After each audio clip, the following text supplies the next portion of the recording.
So thanks everybody for coming out. We've got a pretty cool lineup tonight, so we'll dive right into it. First we have this cool little panel here, starting a game studio in New York City. I've picked a pretty dry topic, and tough to pay attention, I get it, but we'll do our best. And then we have a presentation from the Empire State Development Corporation. Right. Yes. And they'll be presenting a little bit of information, sort of tangential to this, about some awesome programs that you can take advantage of for making games in the city in a variety of capacities. So I think maybe before we get started, it would be great to acknowledge a few of the IGDA board members who are here. These events are nearly impossible to make happen, and so these folks have done the nearly impossible. I see Bill back there. Bill, want to say hi? Bill Federal. And over there we have Mattia. Bill, say hi. And other IGDA board members. Oh, back there. Olga. I'm the newest. Yes. Great. So we are going to jump right into our panel here. So we'll do some quick introductions. We'll dig into our topic of the evening, starting a game studio in New York City, and then we'll have some time for questions at the end. And I think we'll all be down for a drink. At least I know I will be afterwards. So hopefully we can see you guys for some continued discussion. So starting at the top of the alphabet. Oh, that's me. That's you. We have Demetri Detsaridis right here, co-founder of... You said it right. I did. Co-founder of mobile developer publisher Massively Mobile, GM of AreaCode, which turned into founder of Zynga New York City, and founder of VR Chart Topper Experiment 7. Nice. I know that company. I know that company. He also started a really successful team at a really, really big, very large company that he really can't talk about. Sorry. He's a very mysterious individual. And most recently, he's working on some equally secret and super awesome stuff at the Madison Square Garden company. Yes, that's the one. Yes. Next, solidly positioned in the middle of the alphabet, James Gonsalves has a long history in the AAA universe, working at Insomniac Games on Ratchet and Clank and Resistance, still my heart, as well as Avalanche Studios, working on the Just Cause franchise. After that, he founded TinMoon Studios during the heady VR Gold Rush days of 2017. And they released a gorgeous game called CubeWorks, where everyone else working on VR was like, shit, that's really good, now it's sad. And then helped some big AAA studios do big AAA studio things. Most recently, James has founded Keybound Studios, who are up to some secret and awesome things. I'm hoping to get him a lot of gin and tonics later and figure out what they are. So I hope you guys will help me in that endeavor. Finally, slumming it with me at the back end of the alphabet is Mr. Roland Lesterlin, who, in addition to stops at Atari and others, co-founded one of the biggest studios in the city, Avalanche Studios, New York City. He was the game director on Just Cause 3, a game that nearly consumed a year of my life, 100%ing those collectibles. I don't want to brag, but I totally did. In 2016, he co-founded Defiant Studios, which was a AAA game studio that contributed to a number of high-profile titles. For most recently opening People Can Fly New York, where he's an executive producer on other new, equally mysterious things. We announced Outriders. Oh, okay. Oh, good. Someone can say something. Yeah. There's a game. So my name is Coray Seifert. I'll be your host for today. I also helped start Experiment 7. Apparently, working on VR was a requirement for this panel. I founded and closed somewhere between 3 and 5 studios, depending on how you define, founded, closed, open, and studios. And currently I head up developer relations for FTX Games. We're a mobile publisher and make cool stuff. So, now you know who we're talking to. I'll be feeding these folks some initial questions right now. It would be great if you guys thought about what questions you'd love to hear discussed. I mean, the point of this gathering is to provide a communication conduit. So start thinking. We'll take a look at Twitter and Facebook and Google+. Let's throw that dice in. So I should probably turn my phone back on, actually. For some questions from folks in the social media sphere who couldn't make it tonight. And then, before we move on, we should probably also thank Microsoft for hosting us here. It's nearly impossible to get meeting space in the city, and I mean, this is some pretty dope meeting space. So thank you, Microsoft. Do you have any Microsoft people? We have Where Back there. here. Here we go.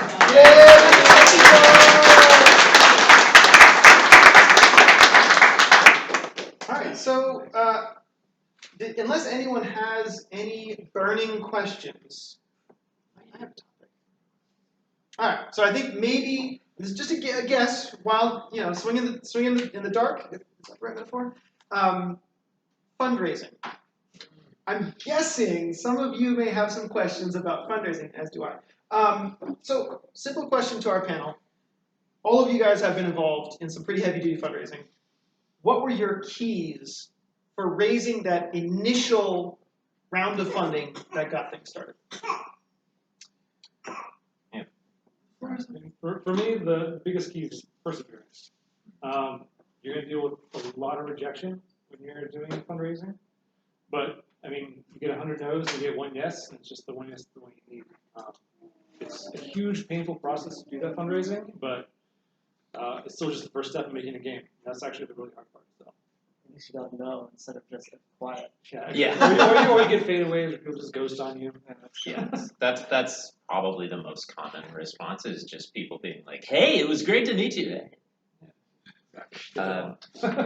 One thing I would say too is that when having done this a couple of times, the thing that I accidentally did right and then did wrong another couple of times and then did right again was make sure that you have something meaningful to show to people when you're asking them for money, because if people have heard your name, like if you say your name when you walk in the room and they're like, I know who you are, then great, you don't need to have this part. But otherwise, like, have the demo there, just be showing somebody something. And I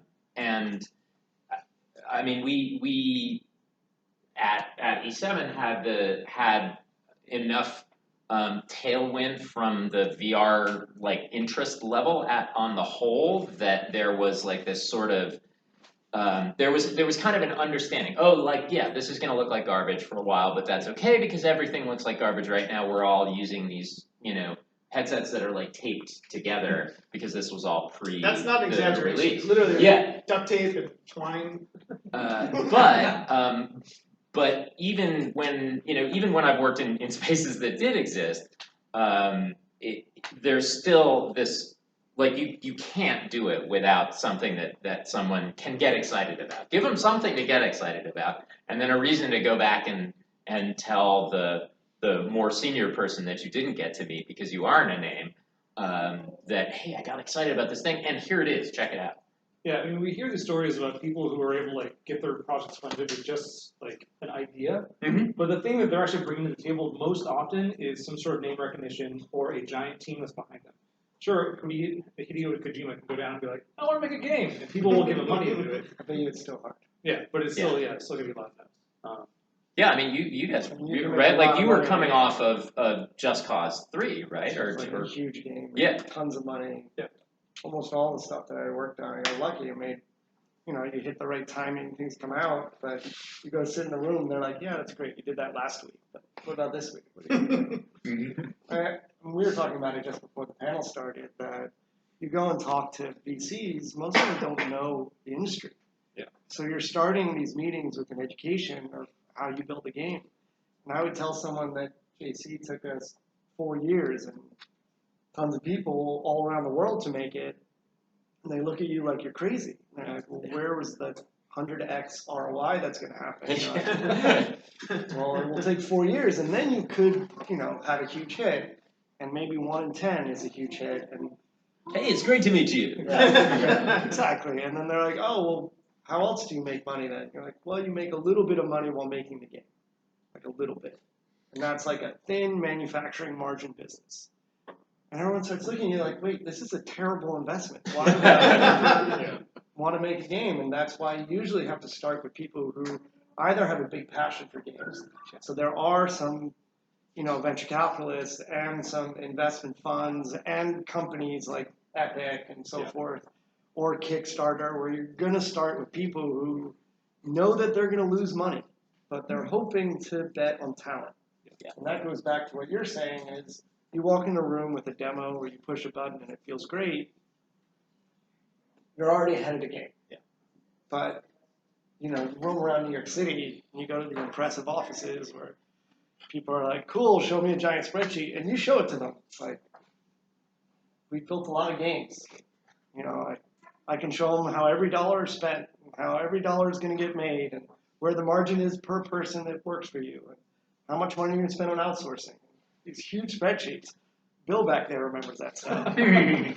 And you even do publishers, and they know how to make games, and still they ask about it and the type of detail. So I would almost say, like, when you're trying to raise money, one, I don't know someone super rich, really helpful. The second one would be like, start thinking about how cheaply could you really live? Like, is it a real passion project for you? Will you do it? If you want to make a studio, like I wanted to be a part of making big studios, then you got to find a partner who wants to invest in that. And New York City is a tough space for that.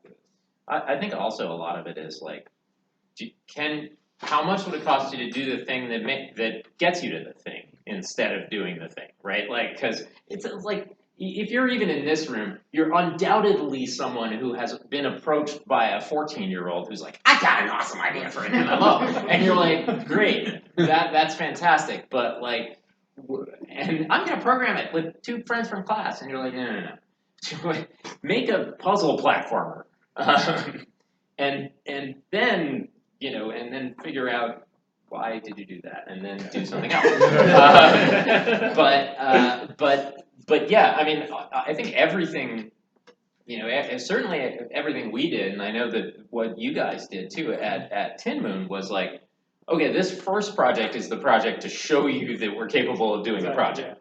Yeah. Like steps, like just cutting your teeth on getting the whole team all set up and ready to go, proving that you can make these projects, and this one's meant to be like a showcase of something that you've got, right? Like this is like, oh yeah, this shows you how fast our backend is, or this shows you just how many people we can put in a single shard, or this shows you how beautiful the engine tech is. But it doesn't have to be the whole Megillah all at once. It can't.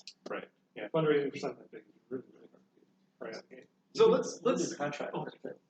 Yeah. I mean, if you're a dev, there are people out there that need work done. As long as you don't have an ego about it, there's some scrappy, dirty work that needs to get done that gets games ported, down-resing assets, Contract work organization. It's a challenge though, because contract work usually they pay you just enough to actually get that project done. But the thing is, like, if you're trying to like get a studio started up, you need some sort of like margin to actually take that project, do that, and then extend your team for a little longer. But if you're just going from contract to contract, it's sort of in that sort of spiral. Just get stuck in it forever. yeah, exactly. Yeah. The thing is to find that contract that and this is I've worked at a company that managed to do this, although it took years. Was to find that one contract that allowed them to like build the framework that just happened to line up with, like you kind of keep triangulating the projects that you're working on until your vision is slowly like Lego executed over time by one brick from here and another one from there and another one from there. I mean, if you're on a 20-year plan, I guess it's feasible. That company still exists, and it's still making games in New York. So like, it can't be completely nuts, but you got to have a really long time horizon to make the contracting thing work well. Can you say which company it is? If If no, I've got another quick. go, why don't you try and we'll see if it's the same one. Oh my God, Psyonix, right? They were the ones who did Rocket League, correct? Totally. So Psyonix grinded for I think 20 years, maybe 15 years, including working with Chaos, I think. And I think they sort of nights and weekends, this little prototype together. They were like, imagine if cars played soccer. And that's crazy. And then I think Microsoft or someone said, Everyone turned them down. yeah. And I guess watched they. the demo, and then they were like, oh, well, everyone's playing that. Yes. Now we have to publish it. Yes. And now they're a publisher. And then I think they got bought by Tencent. Epic. By Well, Epic. by Tencent once removed. Right, yeah. And so there's your success story, right? Grind it out for years and years, and as you're going, the thing you are building is your resume, your corporate resume. Yeah. Don't start that at 40. I mean, Jaeger's another good example. In Yeah. Germany, you guys might not even know of this company, but they've been around 26 years. Yep. I had dinner with that guy, and there were many examples of those contracts running dry and being right on the edge. But now they've got their game out, and it's doing well. And Jaeger, out of Germany, really good group of people that've been going. I mean, you all probably know CD Projekt. CD Projekt was built as an outsourcing company. This is a group of people that were doing the dirty work of all the other developers and slowly learning how to make games for years and years and years. Eventually made a game on The Witcher. And actually, when I was at Atari, they did the distribution rights for The Witcher. And I was like, this is a pretty cool game. And they're like, what would you think about The Witcher 2? It might even be on console. We're like, that would be great. And then The Witcher 3 obviously is huge, and now everyone knows them, and they basically built themselves into almost a Rockstar competitor. Mm-hmm. Yeah. We actually did that at Large Animal. We worked on tons of advert games. Do you remember Casual Games 1.0 where you would download a video game?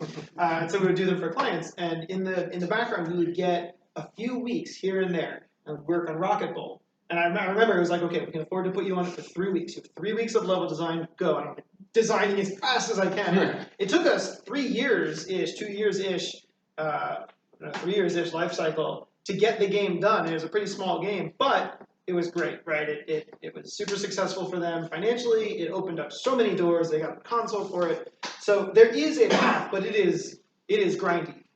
So let's pivot slightly. So it sounds like there's sort of two ways you can approach fundraising. You can either go out and pitch an idea or pitch based on a prototype, or you can establish a revenue stream. Either through consulting or nights and weekends work. If you guys were going to take your shot, which would you do? Whichever one I didn't do the last time. That's totally my answer. Because like the most recently burned out thing, you're like, oh, to hell with VCs, and I'm gonna bootstrap next time, and then cut to 175 14-hour days in a row, and you're like, I wish someone would just give me the money and then demand everything. That's a good answer. James, do you guys have any hot takes on that? I like bootstrapping. I like working. I like that when there's not I don't always love when there's like an overlord who doesn't like games, who makes decisions that is purely financial. Games are, this is going to be heresy to all the people who give me money to make them money, but games are not really about making money. They're not very good at They're it. really bad at it, but they're really fun to make. And they're really hard work, and it feels kind of depressing at the end when it's over, because you're kind of surprised that it's working. So It's called withdrawal. a little bit. Yeah. But there's bootstrapping means that you got to be as good as what you do. You've got to tell people that you're going to complete this piece of work, and you've got to appreciate that it's really important to them. And you've got to have the passion to do something that's not that sexy and that keeps your ego down. And then when you get your opportunity, maybe it feels better. Mm-hmm. Now, I say that, and, Bill back there, James here, we were building up Avalanche in New York and Avalanche Stockholm, the home office. I mean, they funded us building a giant studio, like, hey, go hire 100 people and make a huge game. So that was nice. Like payroll, you don't worry about payroll. You know that's going to go through. Makes it a lot easier that way. That's a lot easier.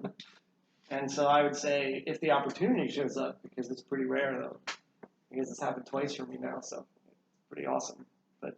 at both Avalanche and now PCF wanting to build studios in New York, that's a great setup because it's a developer who wants it to happen, who understands games. So that's almost the best financing you can get. By the way, you totally want your game director to say games are not about money. That's what you want. Yeah. Your head of business development, maybe you'll want him to say that. Or her saying that.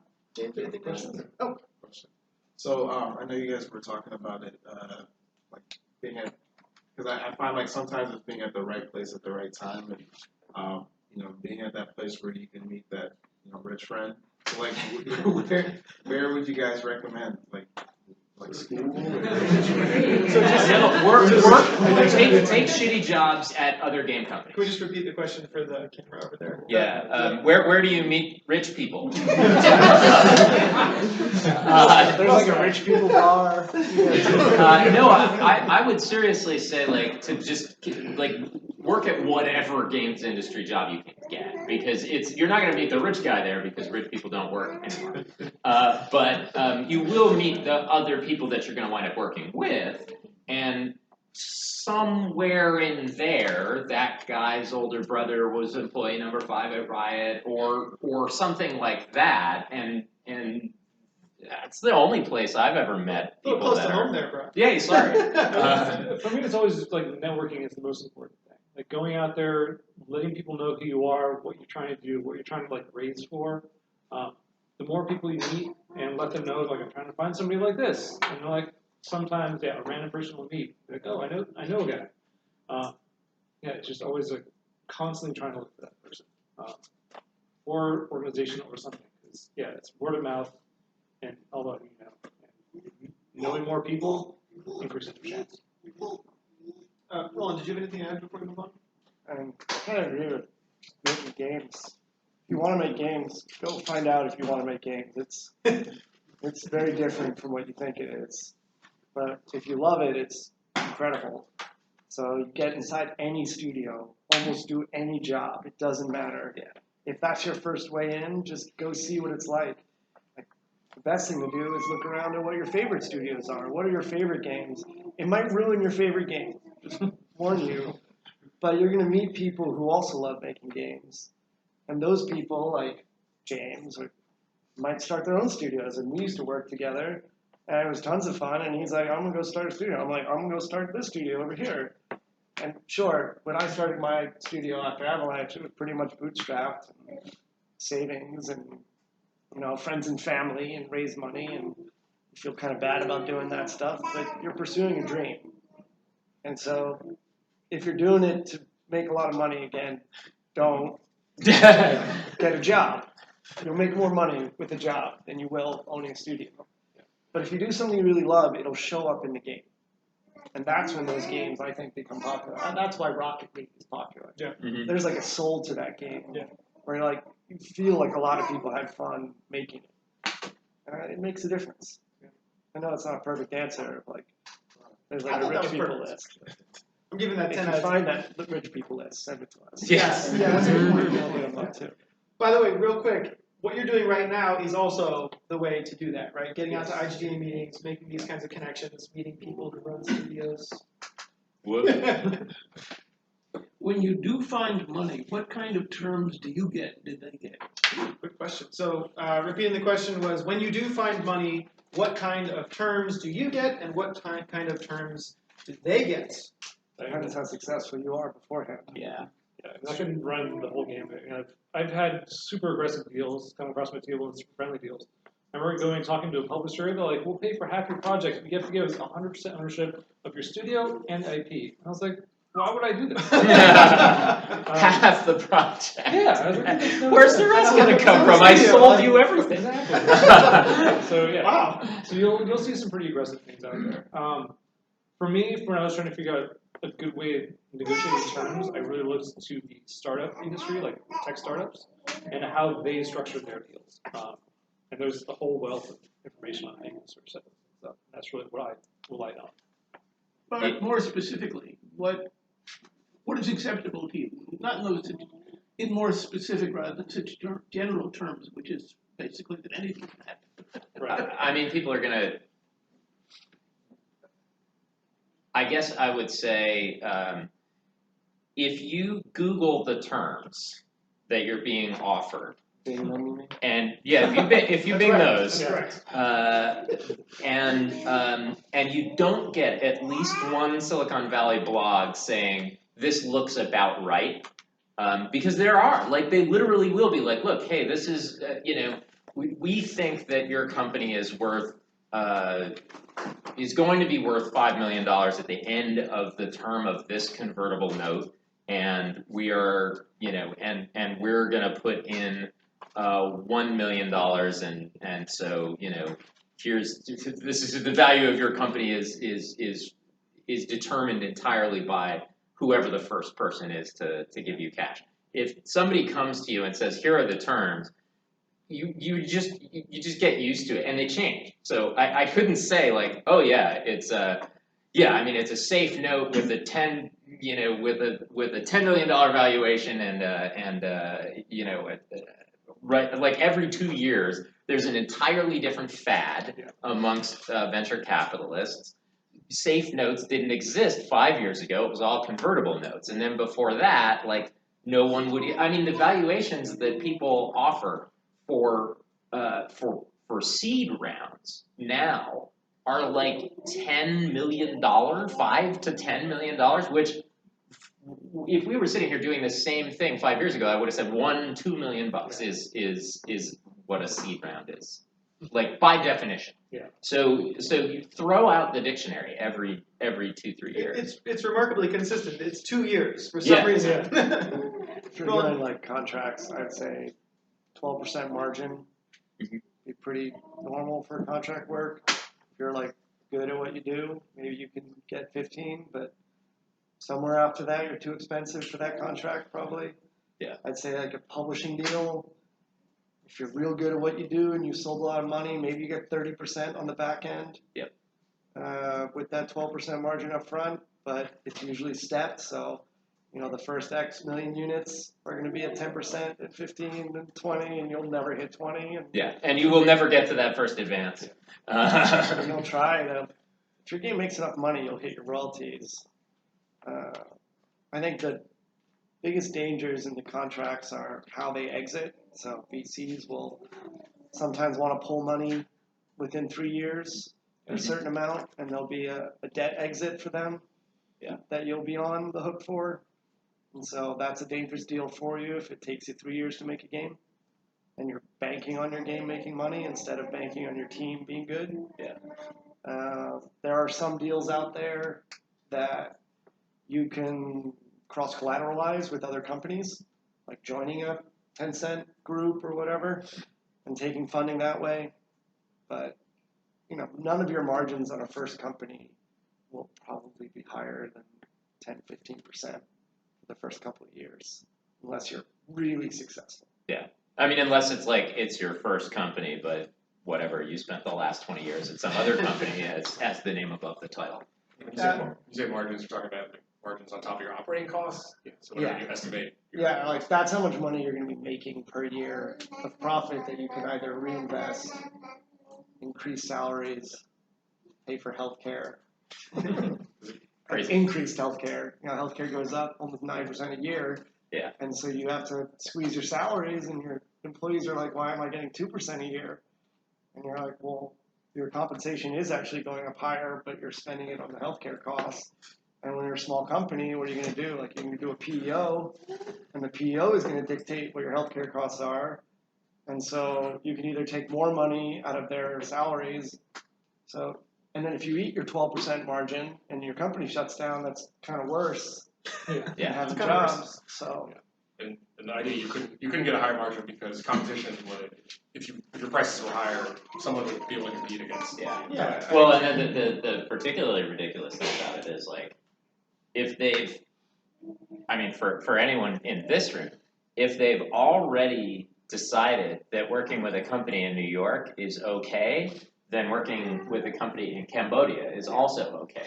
So you're not competing with us, right? You're competing with everyone in the world. Then it's about talent on your team. Exactly. Like, we're more senior, we can get this done faster, there are going to be less bugs, that sort of thing. So you're in the right time zone like that.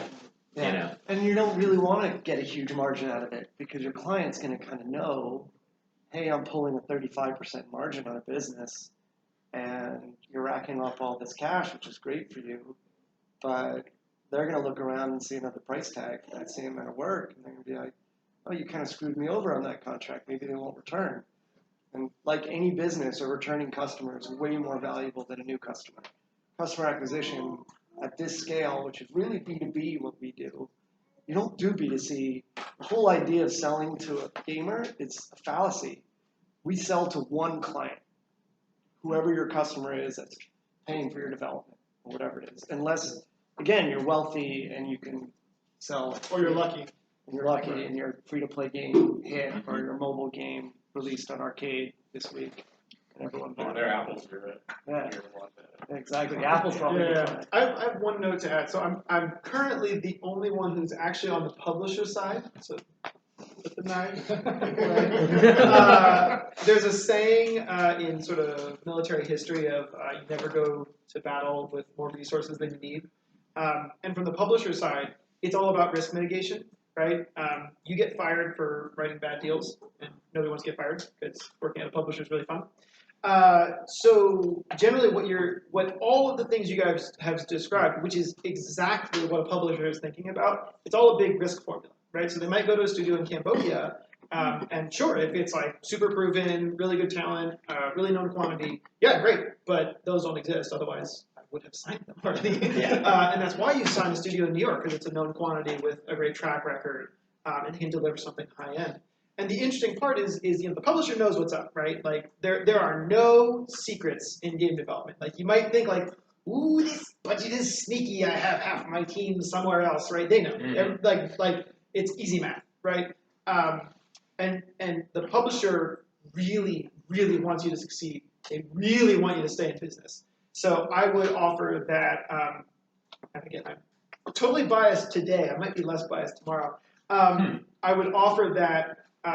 Understanding that sort of inherent transparency and building your budgets to be realistic and sustainable, but that fine line, you don't want to be too expensive because they'll have to go somewhere else, is something that's worth thinking. So great question, by the way. But you also send them, like, most publishers will ask you for a breakdown by person. Oh, yeah. Who's working on the project, and every month you send them work. Yep. And you say what every single person worked on. And if there's one thing that fails, they'll be like, what happened to this person? What's going on there? And they do, especially big projects. Yeah. I've seen some smaller indies like Kit Fox or Christine Love putting out like small games on things like itch.io and then increasing the price and growing and scaling from there after they start to get name recognition. At what point, if you decide to go that route, do you protect your IP by becoming an LLC or corporation? Oh, the second you can do it without. Can you repeat the question? Yeah. What? When do you lawyer up in the process of starting a company off the back of a really indie operation? I would say like as close to instantaneously as possible. That's good for taxes too. Like, yeah. You want to have an LLC. Yeah, right now, if you don't have an LLC, like no matter what, you're in worse shape. So that is cheap. Like, just go register one. Like tomorrow, it's $110. Or these guys could tell you exactly how much it costs right now, but the last time I did it was $110. For a company? As an LLC, I don't know about an S corp or a C corp. New York has a whole bunch of different rules, like the publishing rules. It's more than $110. Like, it's a couple $1,000s when you're actually completely done with it. And it all depends on where you. Huh? What's the really expensive part? Because I know you can like just walk down to City Hall and file the LLC paperwork. I mean, it's actually it's like $110. Yeah, that makes sense. Yeah. It is several $1,000s. In New York State. Yeah, you have to do the Which publishing. is why so many are in Delaware. Yeah. Oh, But even- yeah. so- No. You would like don't not do it in Delaware. Well, no, I've actually done. So I filed in Delaware once. Super cheap, super easy. Highly recommend that. But then you have to do it doing business as in New York City, which you still have to go through the whole process. No matter what, if you're in New York City, you have to go through that process. I've also filed in New York City, and it's way more expensive. It's more expensive to do it in Manhattan than like the other boroughs, but Anywhere for San Francisco. yeah, California's pretty easy as well. If I may, there's a slight workaround. If you have anyone who's willing to receive mail for you upstate, you can save about $800. New York state law is that you have to file and then they have to publish an ad in the newspaper or something like a notification. Don't say it in front of the government. We support upstate development. We're New York State. New York State. You'll save about you'll save about $500 to $800, and then it only costs about $50 to file to change the address to New York City. Once you've already filed, just give it a few months. I like that. We'll write that down. Yeah, but yeah, I mean, to answer the question, though, immediately. Yeah, as soon as you can. It's a really easy process. There's a lot of companies out there that will help you out with it as well. So. That's good to know. If you're going to own a company, you better know how to start it. Yeah, and if you want to like set up like a bank account or anything like that to actually receive the money, like you need to have all that stuff in place. So you can do better. Great question. Hi there. Here's a possible curveball. I recently graduated. I recently graduated college. This means I have student loans, but don't have work experience.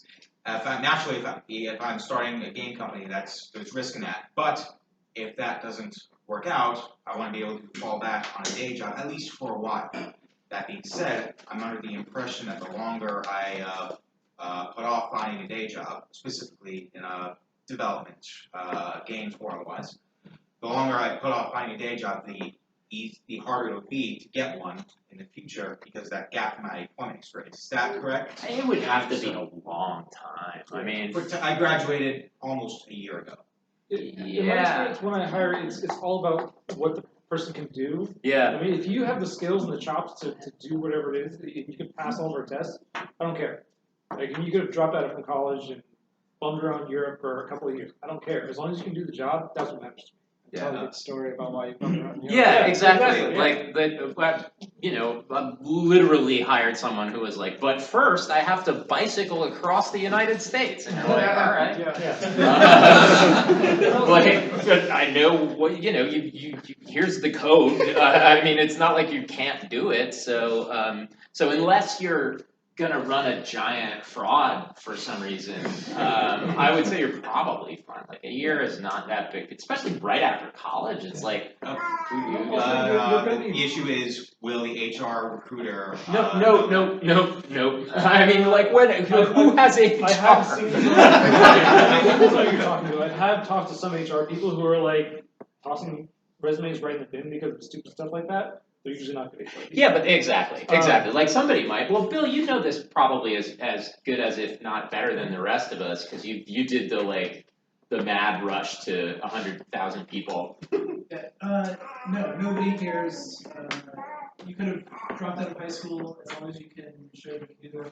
And also, if you spend a couple of years building a portfolio, so if you're building your own game, whether or not it's ever published, but it's a demo that you can show in an interview, that goes a long way. That's better than, I don't know, just chipping away at some go-nowhere job. Yeah. Just repeating for people at home, making something and having a game that you can demo in an interview, invaluable.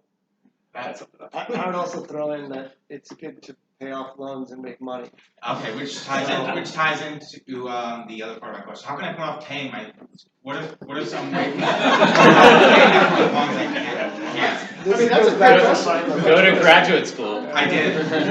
Oh well. Do you have any superpowers? That's the only card I can think of. Yeah. Do you have any superpowers where you can rob a bank without anyone knowing? Because I mean, like teleportation. Get a job. If you want to know what it's like to make games, go make games.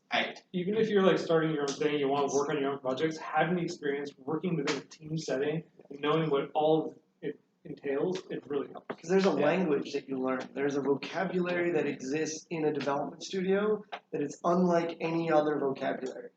Things like, and I know you know it in college from like Perforce and all that, but even how do streams work and how do people, build games and builds on Xbox and PS4 and what a TCR is and TRC and having to know the difference between lot checks and learning that like language and seeing what everyone does on a big game team, that's going to give you the experience that you need to be able to run your own studio. Now, you might be the sort of person that is like a solo effort, like Jonathan Blow did a lot of that for a long time. And you're like, I've got the most incredible idea, and I'm going to work on it for 7 years, and it's going to blow everyone away when I'm done. I'll be honest, I think there's like a 1 in a million chance that works. It's like a lottery ticket. Yeah. It's a lottery ticket about talent, so it's better than a lottery ticket, but it's still a lottery ticket, and no one's going to work with you if you don't know how to be a developer. Hence the need to find a day job, just in case, Yeah. in the games or otherwise. Exactly. But I would say, like, if you can work in games, Yeah. that's cooler because that's what you want to do. You're finished school, you've got yourself a graduate degree, go do the thing you want to do. That's why you spent all that time in school. Thank you. So coming at it from the other end of things, one of you said, I'm not sure which, like, don't do this when you're 40. I just turned 39. You have at least 11 months and it goes on. Fair. I'm just curious about what you think about, like I have 10 years experience in a somewhat adjacent but not really game related field. Like, what would you recommend? Would you recommend doing that contract work? Would you recommend, I don't have any programming skills or game development skills, so who's going to hire a 39-year-old guy who knows a little bit of Unity? What did you do? I was a data analyst. Oh, well, No, a lot of people I do mean, that. yeah, seriously, like, Yeah, there is a job up at Congratulations. Rockstar right this minute for data analyst. I wasn't a good one. No, I'm kidding. But like something like that would be, in terms of like. What do you want to do? Like, you got to start there. If there's a job in games that you know you want to do, go apply for that job. Mhm. If you can't get it, find out what the job is right below that job, and then apply for that one. Yeah. And keep going down that list until you find the one that gets you in that treadmill. Or alternately, take the job that is the thing that you can do, even if you don't want to do it, just to get in the room with the people that have the job that you do want, and learn what that job really is, and think about why you want it, and whether it helps you get to the thing that you want to do. Games does a lot of data analytics. Yes. Yeah. It's a great time to be a data analyst in the games Yeah, industry. it really is. As someone who's tried to hire them, it's a great time. Yeah. And just to repeat for folks at home, in case it wasn't clear from context, if you have experience in an adjacent field, how do you bring that to the games industry? Well, we've hired architects.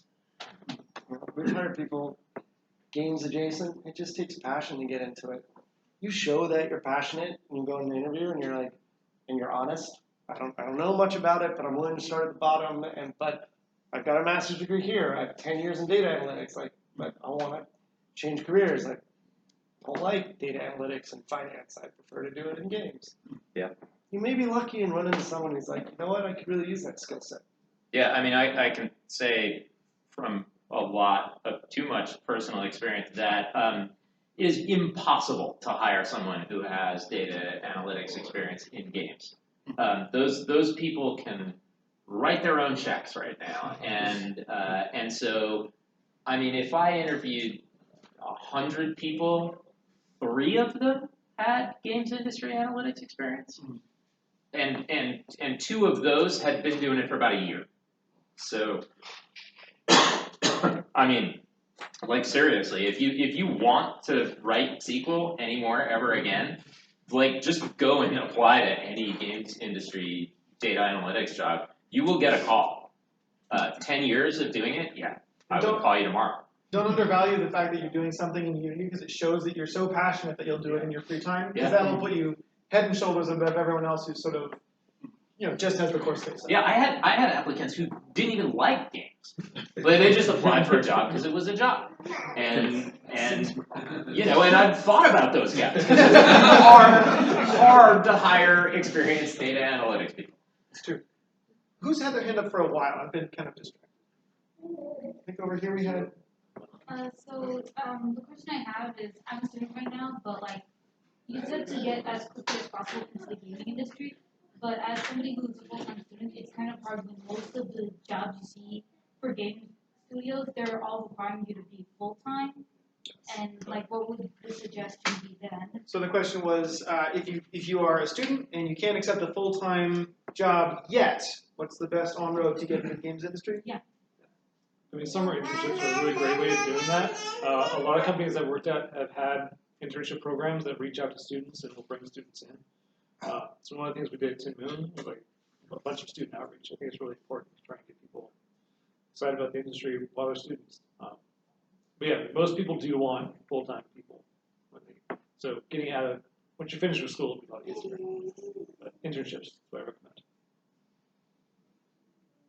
Anything to add, gentlemen? That was accurate. That was the perfect answer. It's kind of hard sometimes to find internships. Yeah. But Oh yeah, if you can't find an school, internship, just make more games by yourself. Yeah, with your friend. and that would be the biggest one. Is like your portfolio is what's going to get you a job. If you're an awesome programmer, start working on whatever excites you. If you're a graphics programmer, you want to do a water simulation, do that. Because if you have that example, and you're like, this is my schoolwork, you're like, that's pretty cool. That's going to get you a job as much as an internship would. Mm-hmm. But I know that means you got to work outside of school on more work. Which I know is tough when you're in school. I remember that. That's how I got my first job. I remember I was applying for jobs for 6 months after school. Nobody would even like give me any sort of like callback. I was just working on a side project, and I got my first callback. I went in an interview, and the guy was like, "I don't know why you're here. There's no way in hell you're getting this job." I was like, "Oh, I'm glad I came here." But I was like, "Well, I was working on this project. I'm really excited about it." And through that passion and excitement, it's like, "All right, I'm not giving you the job. I'll give you the internship."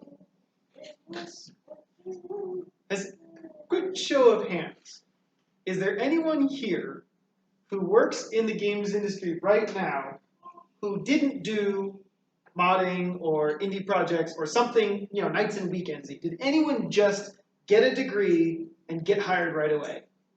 One person. Two people. 2.5. Two and a half out of quick show of hands. Who's in the games industry right now? That seems about right. So, 6% chance of doing that, 8%. I'm not good at math. You probably should give it a number. That's a great point. Our head of community at FTX is one of the most celebrated Skyrim modders because he made this awesome weapons pack and didn't make any money on it, but like everyone was just like, "Oh my god, you have 7 million downloads! Like that's amazing. Let's talk about it." And just like showing, he's like, "Yeah, I had to. I saw this sword. It wasn't right. I didn't need the pommel." And, just that like nerdy, awesome passion. We're like, "Well, we got to hire this guy, obviously." So the number that you hear often thrown around in terms of operating costs is about $10,000 per person per month. Given the cost of living, the cost of operation in New York City, why, and this may be better for the state folks who are here, but why would you start a studio here rather than go somewhere like the Raleigh, Durham, North Carolina area, or if you can figure out how to get past the border up to Montreal, where they will hand you that money the second you show up. I mean, obviously not, but like, how do you? Almost. What advice do you have to justify? Montreal would fly us up Yep. and like offer us. We'll show you office space. We'll get you set up. We'll introduce you to McGill people. Like Or even- Montreal, go to New Orleans. You can't right tell now. them that's the wrong. New Orleans does it too. They'll like fly you out there. They'll sit you down. There are plenty of people who. There are cities that want us there. Unfortunately for us, we kind of like New York. Yeah. So it's pretty stupid to do it right now. Real quick, we just repeat the question. Yeah, well, why would you do this in New York when it costs a lot already, no matter where you do it, and no one is giving you money here? Yeah. It's a good question. It's got to be a passion play. It's almost. absolutely passion. Yeah. It's a huge hurdle to overcome, I'm not going to lie, but it's worth it for me. If we could change New York, I think New York really could be one of the main centers of game development. There's so much raw talent in the city. Like, it boggles my mind that it's not bigger. And when we started Avalanche, we were like, we knew that people wanted to live here. There are a lot of universities around New York City, in Boston, and up and down the East Coast, people have families. It's a really dense population, and everyone leaves here to go to California or Montreal or Texas or wherever to go make games, there was a sort of a bet that we made that was there would be people who would want to come back, even if the salary wasn't quite high enough to live like kings they were in, Texas or whatever, that they would be willing to live in a much smaller box to live in this city. And we were right. We were right for a bit.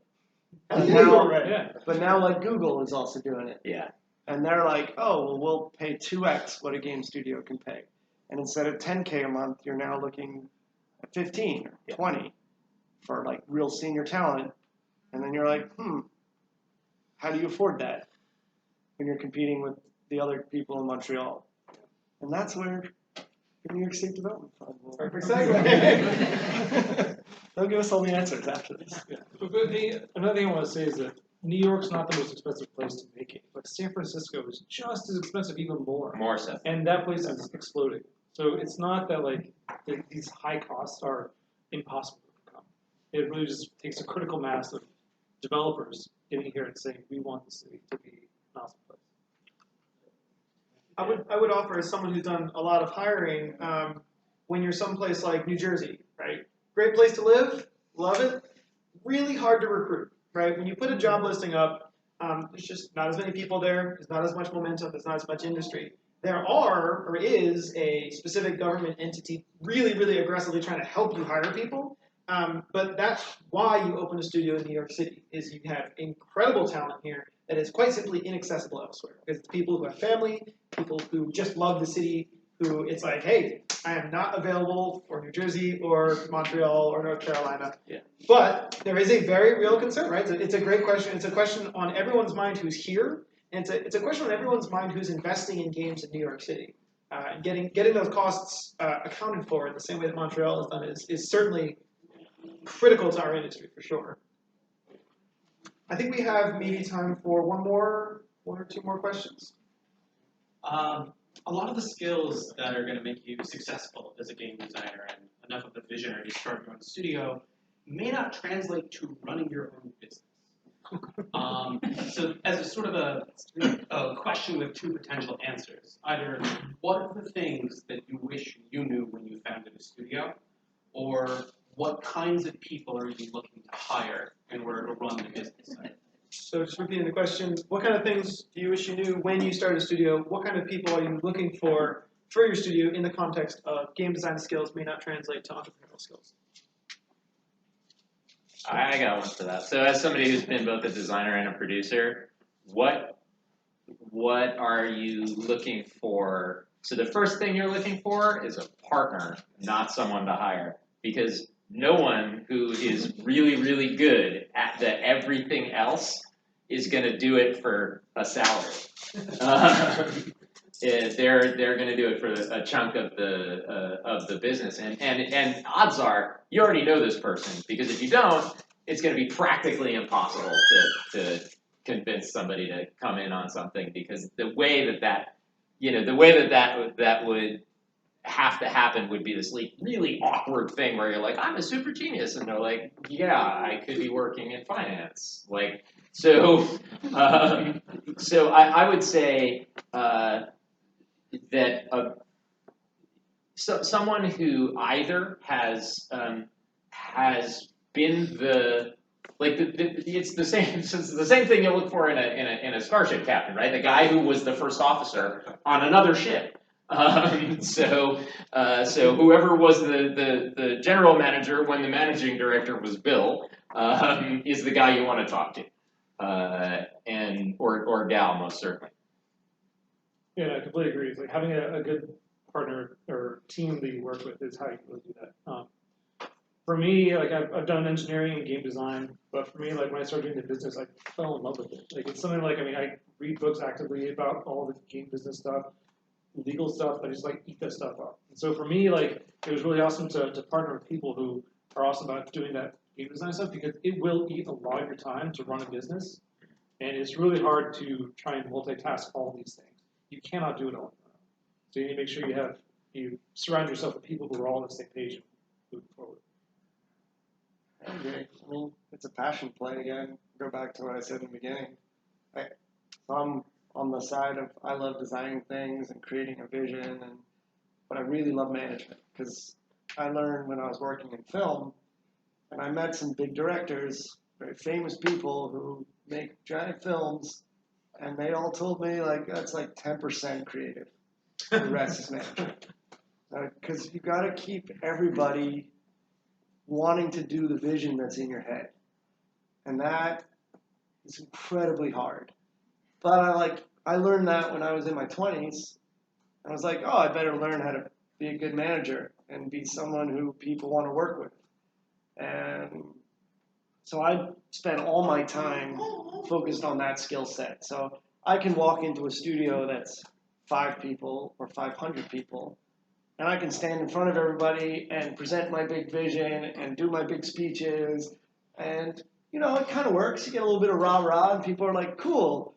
But if I didn't have people, you know, production staff, or, you know, Bill was right there next to me the whole time being like, well, here's how all the production's going to work, and here's how the finance is going to work, and taxes, and make good HR person, and, you know, even like a studio manager, someone who just smiles and says good morning each day that you get there, that's the energy and stuff that creates a good studio. So as much as I would love to say that my ego would allow me to do all those jobs, because I would love to do it, it'd be great. But it's not, like that's not, if you are in charge of vision and like that's what you want to do, you spend most of your time giving up that vision to everyone you work with. To be like, I have a kernel of an idea, but you know how to do character art. And you're going to make my kernel of an idea a real idea, and then you're going to make it really cool, and I'll be like, that's such a good idea that we should change this idea here. You know, you make a game constantly. You have a vision for a game that starts over here, and then you end up way over here at the end. Like, I knew in Just Cause 3 we were going to make a wingsuit, but I had no idea what the world was going to be like, or the other billion things that are going to be inside of it, and then you're just surrounded by developers. So on my side, it's like you got to find a really good business partner. I got lucky. I had someone who was passionate about studio management, and I met Bill early, and he was passionate about production, and that created a nucleus of people who all were passionate about their thing, and we all let each other do our thing. So I don't think we're going to top Feel Goods with that answer. That was fantastic. And great question. Great questions all around. I think we're going to turn things over to our friends with New York State, not New York City. But I think probably a number of us will be hanging out in a gaggle that roams around the city afterwards. And I don't know about you guys, but I like talking about this stuff. So, you know, grab a beer afterwards and keep the conversation going. This was fantastic. Thank you, panelists.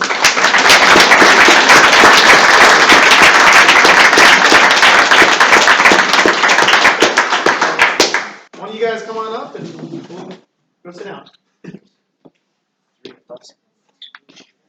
Bill, while they're transitioning over, do you have anything, chapter business, anything that you want to go over? I've got one thing. Well, I've got one thing, chapter. There's a new... Yes. There's a new IGDA.org website coming. It's going to have some very interesting and cool community features. So I would say, I'm covering the dead. I would say, once the announcement goes out, because I don't think it's been formally announced yet, please go to the site, check it out, provide feedback, get on Twitter, tell us what's horrible about it. And there will be a Discord channel, and so far it's been really fun. There's like only a few people in it, but it's already way more fun than our like circa 1995 forums, which are okay. But yes, that's the chapter. Yeah.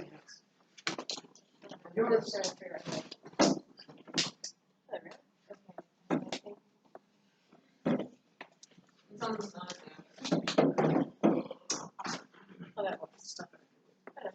Thank you. Great. Good evening, everyone. Thank you so much for having us here. I know it's not easy to listen to a state agency after listening to such a great panel, but I'd like to thank you for giving the time for us to present.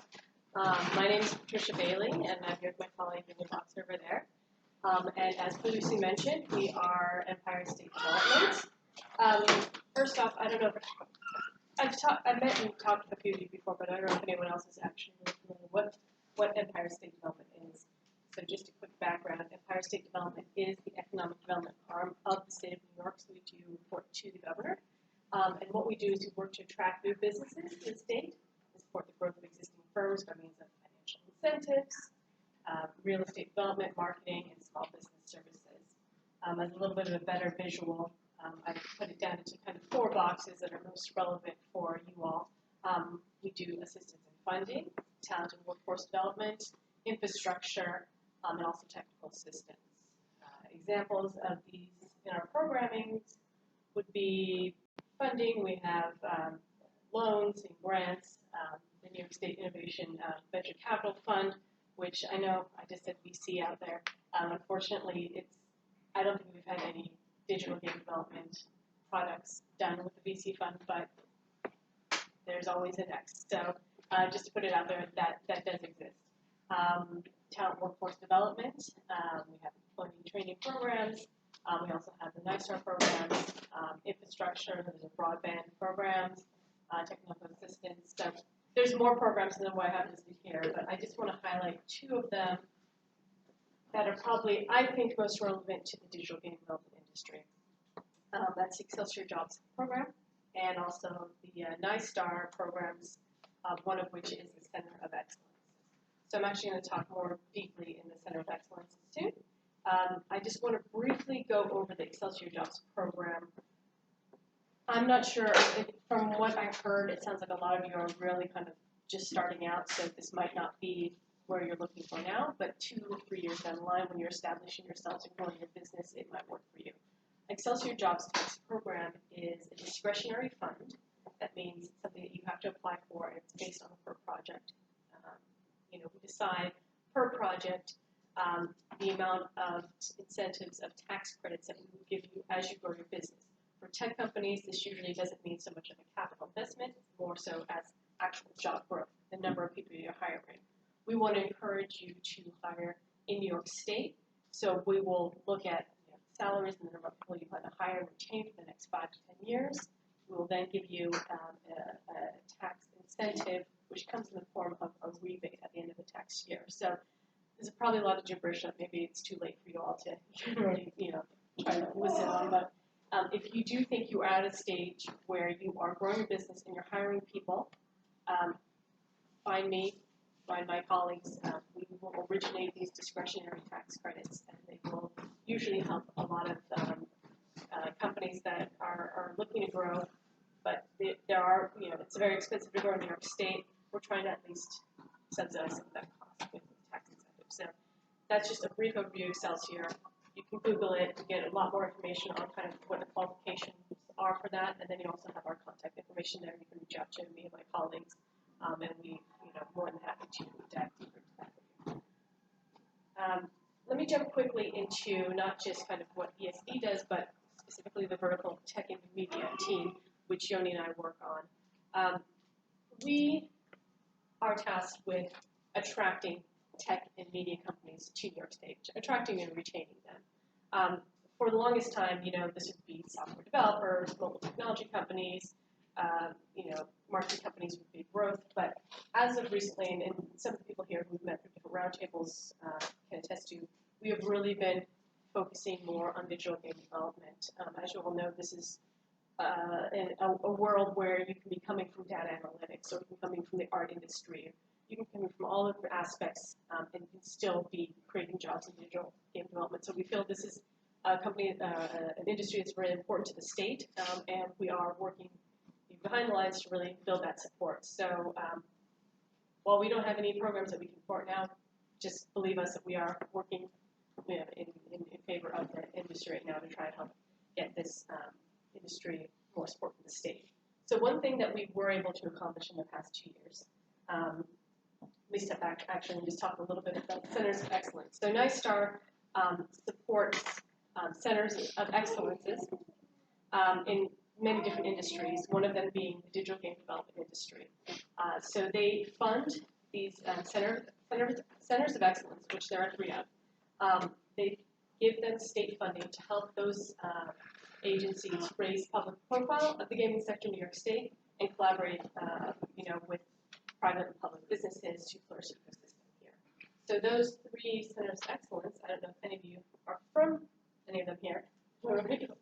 So we have NYU, Rochester Institute of Technology, and Rensselaer Polytech Institute, so RPI. So those funds go to a myriad of different things, from marketing New York State and digital gaming here, to helping support developers who maybe want to learn some business acumen. I think there's a question here on being an entrepreneur. So some of these programs also host incubators that help you make that transition from developer to actually entrepreneur and running a business. So, if you wanted to ask me afterwards, we can always put you in contact directly with those people at those centers of excellence. So they are there to help and support you in the industry. So don't be shy about reaching out and seeing what they could offer you. So one thing that we are happy to work with the COPs on in the collaboration is that we actually got approved to host a New York State Pavilion this coming year at GDC. Oh, nice. So, yeah. Congratulations. So this is a huge thing for us. We really wanted to show support and marketing through New York State, and basically having a heavily subsidized pavilion to support the New York State gaming industry is one way that we got feedback from the industry about what we can do to support. So this is going to be the first, and people at GDC actually told us this is going to be the first state pavilion they ever had. They always had the country pavilion, but never the state pavilion. So, our objective as a state agency is to basically lead this contingent of schools, businesses, and organizations to demonstrate that New York State has, a lot to offer within digital game development. We have as our founding partners the 3 COEs, but soon we're going to be opening up, more information on different tiers of how you can enter and work with us on this pavilion. Obviously, there's different entry points. It's a heavily subsidized way to get into GDC and actually have some representation. If you're a small agent studio and you don't have the $15,000 to $20,000 to have your own booth set up, you maybe come in at a lower price point with New York State and be a part of our pavilion. So I don't want to go through the whole thing. We do have contact information that we can give you, and then if you are interested in reaching out a little more, we have that information ready. We'll go ahead and send it out to you. So just to get a better idea of what the space looks like, we are pretty good. I think we got a good spot, right? IGDA. So, and it's a pretty large space, 1,200 square feet. We're still working on the design and the build out. It's all based on the amount of sponsors and the type of sponsors that are coming in, but it's definitely going to have an overarching New York State marketing on it. And then, this is just an example. This is not fully what it's going to look like, but there will be a lot of opportunities for actually demos, and we actually might even have a small stage set up. So, that's where you're going for? I mean, this is what we have a team that it's dedicated to that. It's not going to look like this. You can do like an Empire State Building, like a. This is your cue to get working on the windmill game. Yeah. Obviously, it's going to be more GDC friendly. This is, I think, pulled from an example that they do at Semiconductor. But it is something that we are working on to really show that we are, as a state, dedicated to kind of pooling our resources and making sure that people know that New York State is here and digitally game friendly. So we have an email address set up specifically to intake any information or questions you may have.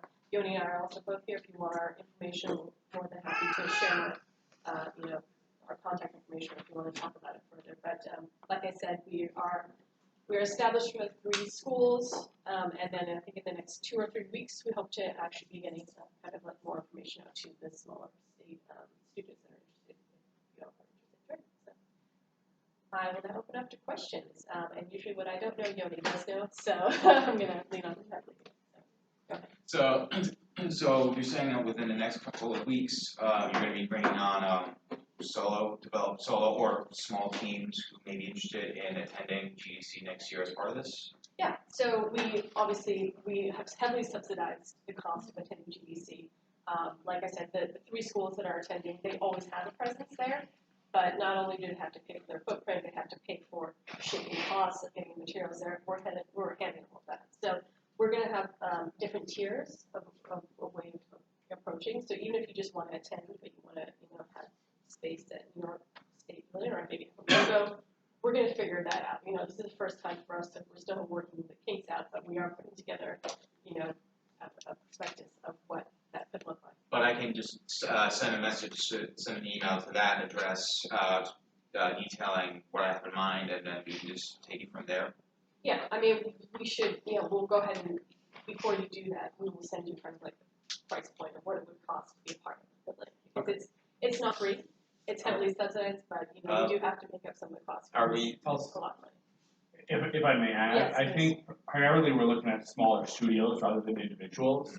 I think the universities might bring individuals on, but any studio that expresses interest will have a conference call and go through them with them. But I don't know if it's really for individuals to be sponsored. Right, and I don't know if you graduated from one of these COEs, but, you know, often what they're doing, I think they're using their chunk of time, and they're actually going to have also dedicated their own screens for demo. You know, they're showcasing some of their own students or people who are in their incubators, their games. So there is kind of like subsets that you can join that, you know, they might even fully take over. This guy's from New Jersey. He wanted to know if he could. Well, I mean, like, do you have a studio that's based in New Jersey, or I don't know? Yeah, it's in New Jersey. Yeah, There are studios in New Jersey? No. I mean, you can always look at the list and then we can discuss, but we are using this to focus on New York State. So, this is the first one. What's the expectation? Like, is there some kind of like measure of success? I mean, our measure of success is just, it's a marketing practice for us. I mean, we're not actually, I mean, if we can get lists of people, like, I think for us as an agency, it's great to actually know who's out I there. can't help with that right now.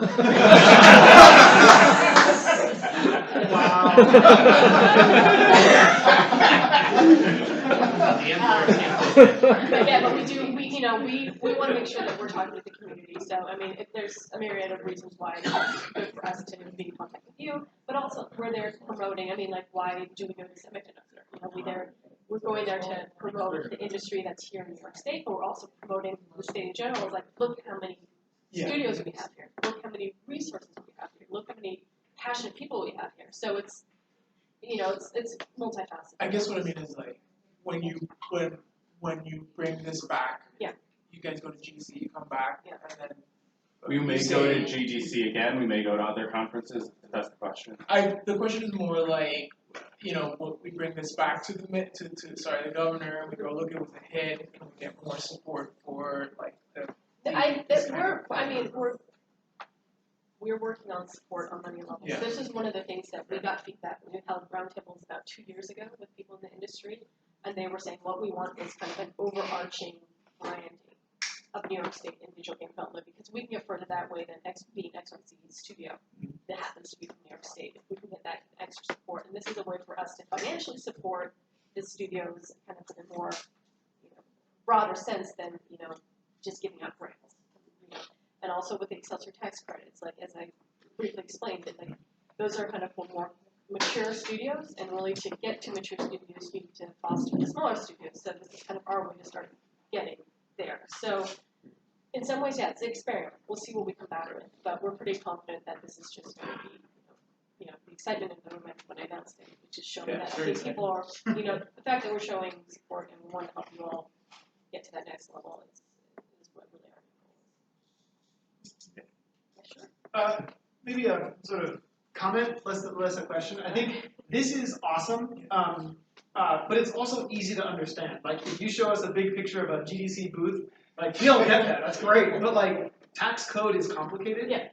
So I would just offer that there's a lot of us, especially at studios that are past that startup phase, that are really, really excited about the tax stuff too. Yeah. So like, yay, tax code stuff. Yeah. Right. Can't comment on that now. But Right. There was a can't comment right now on that. Yeah, it's probably not best. No, I mean, I think you're talking about Excelsior. Oh, Excelsior. I'm sorry. No, actually, I was going to ask about the. It was proposed in the House, State House and Senate about the Empire State Music and Games. That was about 2 years ago. That was about 2 years yeah. ago. And it was vetoed. Unfortunately vetoed by the governor. Yeah. But I've heard that it might be resurrected at some point. I can't talk about that. I mean, I'm not trying to be. I literally have no information. Yeah. Do you integrate with what the city is doing in new technology in the games? I mean, I came from working with the city, so I think we do have good relationships with them. But right now, I don't think we have any existing programming working together. I'm not quite familiar with what they're doing with digital game development, but as I know it, they're not as focused on it as we are right now. But I could be wrong. Well, there's R Labs in Brooklyn. They're doing a lot in the development of virtual reality and things like that. Do you mean the media labs? The media lab. Yeah, sure. Yeah, we have a relationship with part of the things that are Yeah, I going think on. as I understand it, Media Labs was started in the city. They're now a bit more independent, so they're not strictly city related. But we're going to the event on Thursday. The Media Lab, on Thursday. Yeah, the conference on Thursday. So we do have a relationship. Cool. Yeah, sure. That's an actual question. So I think everyone's really excited about all the stuff you guys are doing, and obviously you guys have to sort of spend your capital to make sure this stuff happens, and you have to get results. So how can we all help you guys? Like, show the results that you want to do. Like, what can we all do to support this initiative? Because I think everyone here is pretty excited to see this coming together. I love that question. Well, what is my laundry list, Leonie? I guess just let people I think when we're ready to start promoting it, if you could just get the word out as well and let people know. And like right now, some of the CREs are kind of feeding us studios that would be interested. We'd like to continue that and just if we can show that, wow, actually, because I think what we were struggling with is, are we going to get enough demand? And if we can show that demand is actually 2 times what we expected, then we have more of a reason to go back to our spheres and say, hey, this not only worked out well, but we need to amp it up for next year. So, just keeping that excitement going, and just positive feedback from you guys is always helpful. Anything else? I mean, did I just miss a great opportunity? No, I mean, I also think that if you're a middle stage company, like maybe the percentage or other people, like Excelsior jobs credit is really a good thing for the industry, right? If you know that you're gonna hire 5 people over 10 years or obtain those jobs, that's how we really compete with a lot of other states. And I think getting more companies in this industry into that program will be successful for this industry as a whole.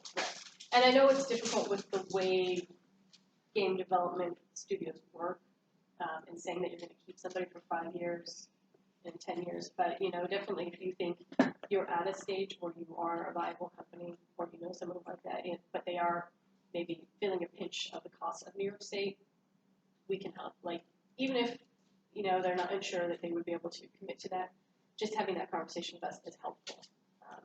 So keep us on the radar, because we feel the radar too stuff. Yeah, sure. One last question. So I think probably most of the people in the room here are game developers, but at least in New York City, there's probably more people working in marketing, user acquisition, and distribution. How do you guys slice it up? Is it basically just anything that falls within sort of digital entertainment? So are you talking about like the Excelsior again?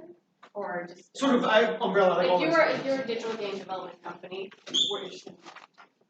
If you're going to grow jobs, but like the majority of those jobs are going to be marketing, you could still be eligible, but your threshold is 50 jobs. So so we would consider that back office. It wouldn't be a tech. But if you're hiring, the majority of the people you're hiring are going to be developers, minimum threshold is 5. Yeah. So we see how we're trying to prioritize the actual developers over sales and marketing. That's right. Are you based in the city or in Albany, and what is sort of your chain of command? Where do you fall in the state government activities? That's a good question for Yoni. But for our offices, we have 10 offices, regional offices. It's kind of complicated how it's set up, but we have we're focused throughout the state. And Yoni and I are based here in New York City, in the New York City office. And yeah, I think for ESD, we have everyone, people in Utica, Buffalo, of course Albany. So we're equally divided regionally, but we're also then divided by our sector. We're a public benefit corporation with members appointed by the legislature and the governor, and so we're a state agency that is also a development corporation and a public corporation. So we're 3 entities in one.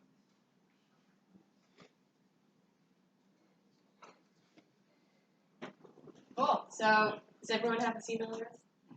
Yep. Oh. Okay, so we will reach out to you. So if you don't hear from us like in a week or so, don't worry. We're getting there. It's basically Yoni and I right now. So to clarify, I assume you have access to the RSVP list and you'll be sending out emails? No. Yeah, that's why you should contact us. Okay. Yeah. Okay. Great. Awesome.